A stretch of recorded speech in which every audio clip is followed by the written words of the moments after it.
Hey guys, today we're going to be reviewing the males of Sailor Moon. Yes, these are only going to be males. Now, popular to what some people don't believe, there were actually 4 males: Malachite, Nephlite, Jadeite, and Zoisite. Yes, Zoisite was not a girl. He was a male and he was gay.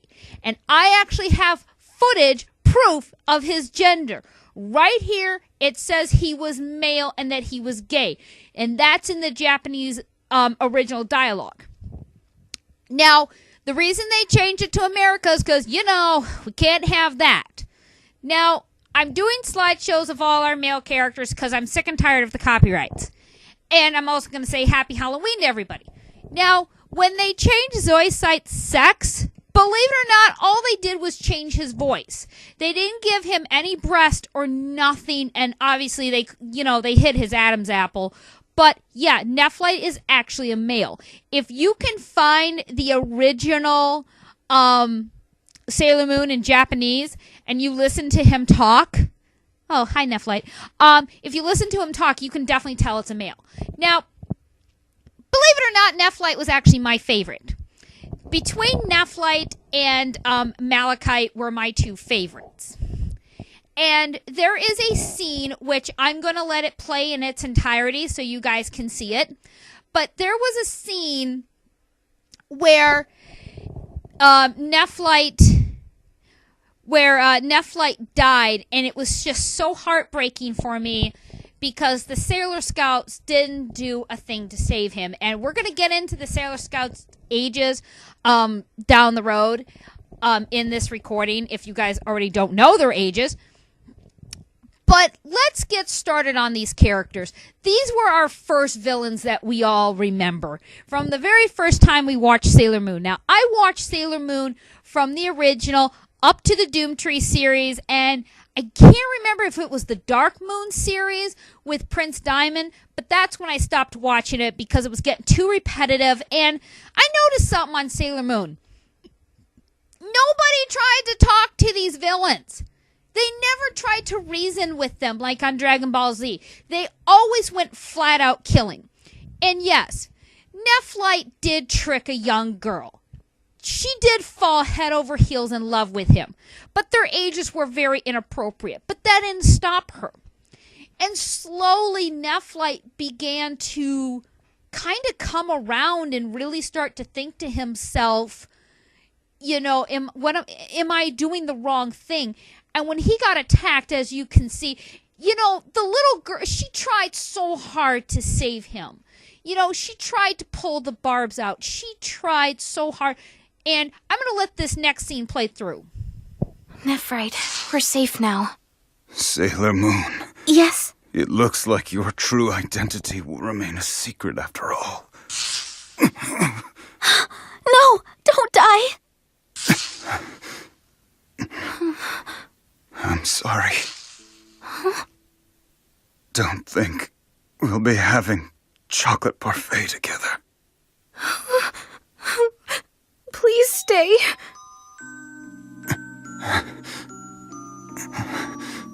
Looks like I've continued to lie to you until the very end.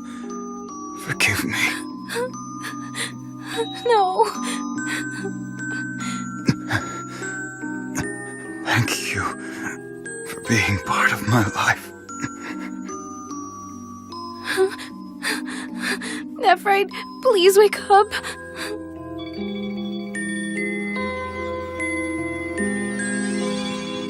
No, you can't go. You promised that we would have a chocolate parfait together.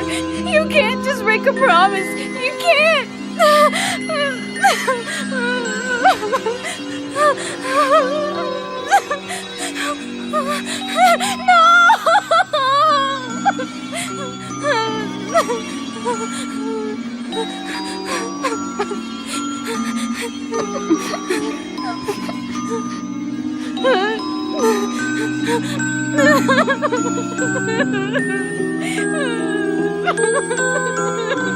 That's right.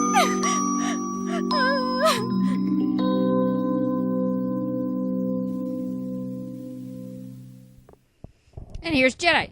They did nothing to help Malachite. And I don't know about, or not Malachite, Jedi, or Nephlite. I don't know about you guys, but that scene always made me cry.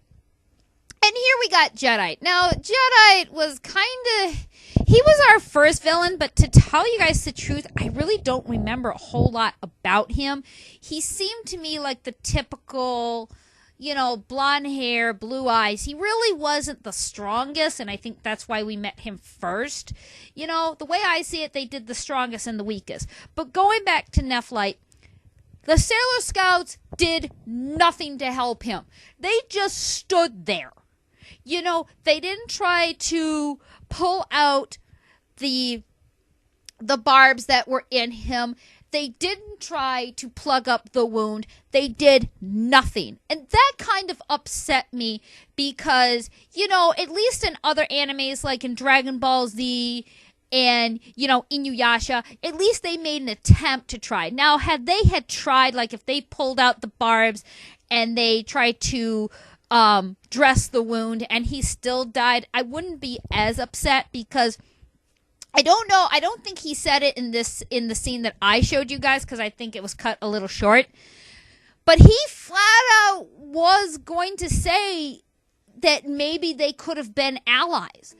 Maybe, just maybe, if those Sailor Scouts would have tried to save Nephlite's life and he would have, healed and survived, he could have been a new member of the Sailor Scouts. He could have been alongside of them fighting because he had some good fighting styles and he had good moves, and that really upset me that they went ahead and did that because, we have, Piccolo and Vegeta who were bad guys and they went to the good side. There was not one villain that I remember in Sailor Moon that went good. None of the males. And that was another thing that kind of upset me. I know they had some female villains, but, the main four were males. I don't care what anyone says. Zoisite is a male, and he always will be a male in my eyes. Whether it's in the Japanese or the English, he's a male. I really don't like the fact they changed his gender just because of it. And I'm also going to mention, even though I didn't watch it, but I have heard this from others, Sailor Pluto and the girl she's with, I think it's Mercury? No, it's not Mercury. I don't remember her name. But in the original Japanese dialogue, they're lesbians. Well, obviously, it's like, well, here in America, we can't have that. So they made them cousins. Yeah, that made it a lot worse considering they're supposed to be cousins, but they really didn't change their personality. They're still real clingy to each other. You can definitely tell that something's going on. And the fact that they made one of them look like a dude, yeah, that was a little upsetting to me. Just a little bit. But I'm going to go ahead and tell you the names, or not the names, but the ages. All of our Sailor Scouts from the first episode, Sailor Moon, Mars, Jupiter, Venus, and Mercury, guess what, guys? They're all in middle school. They're all in middle school. And I know you guys are going to be like, that's impossible. Look at how tall they are. They look like they're 17. No, they are all in middle school. If you guys go to the Nostalgia Critic and look at his video of him talking about Sailor Moon, he admits it too. They're all in middle school. They're all like 12, 13 years old. They're not even in high school yet. And it's the same with Inuyasha. Kagome is in middle school because she even admitted in one of the episodes that she had to do this test to get in this really good high school. So, it really makes me wonder how old Tuxedo Mask is, because clearly I think he's in high school or he's out of high school, but he looks a bit old to me. And guys, I'm just going to say this. I think he was the gayest character. I'm sorry.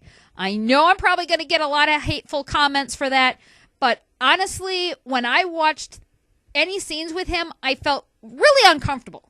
Like I was expecting like a duet or something. I don't know. And the fact that all of the Sailor Scouts are fawning over him, and the fact that he and Serena get together and have a kid, and then the kid comes from the future, dude, too much. And I don't care, but genetics show that if someone has black hair and someone has blonde hair and they have a kid, it shouldn't have pink hair. Genetics should show that she should either have brown hair or dirty blonde because her dad's got black. Don't ask me. I'm just getting beside myself on that. But anyway, this is Jahia Moondragon, and I will see you in the next anime. Bye-bye!